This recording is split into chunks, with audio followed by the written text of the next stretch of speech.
जाना शुरू किया।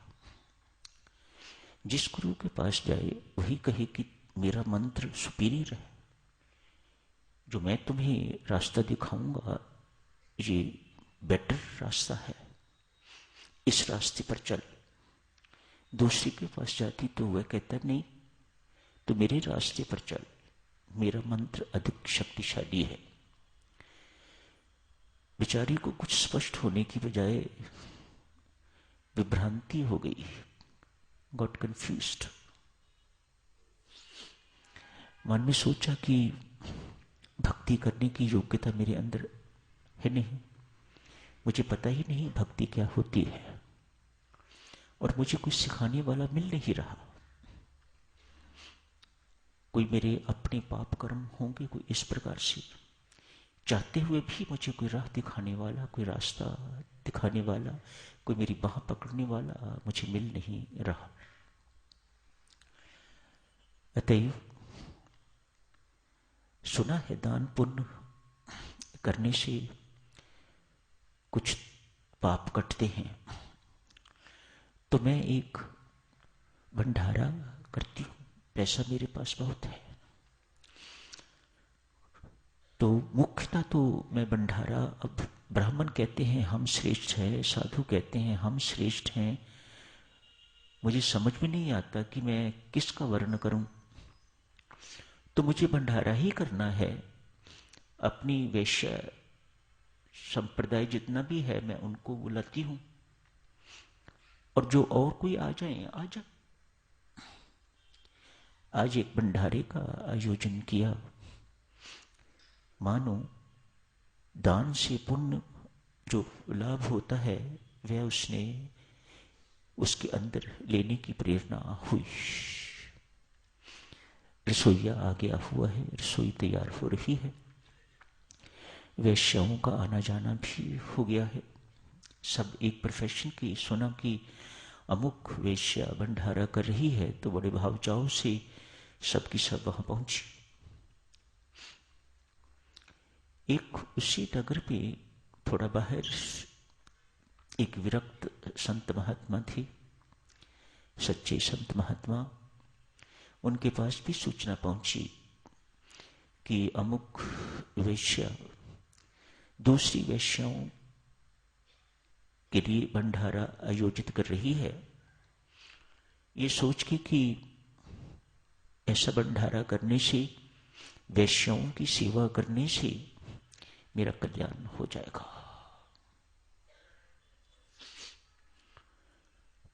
महात्मा को बात ये जची ना।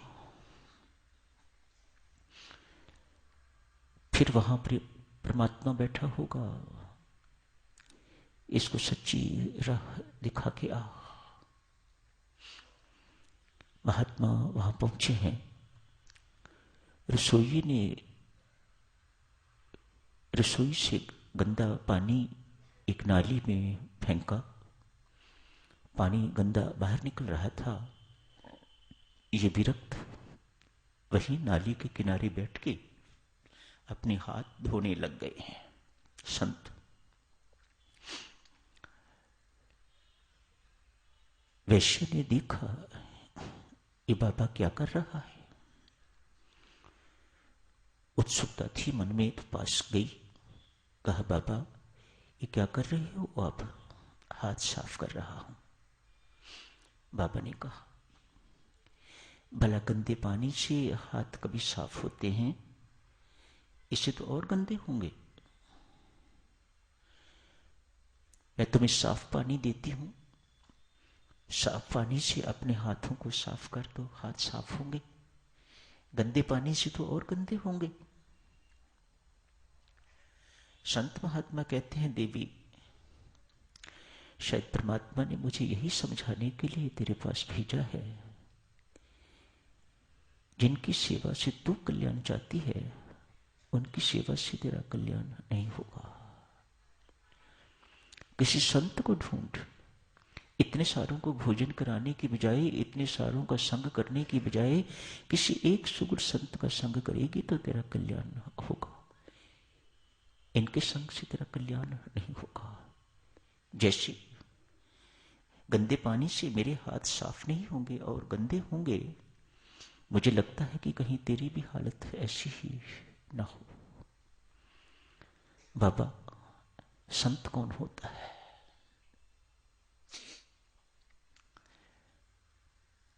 यही प्रश्न मैं जानना चाहती थी, यही उसके अंदर जिज्ञासा थी।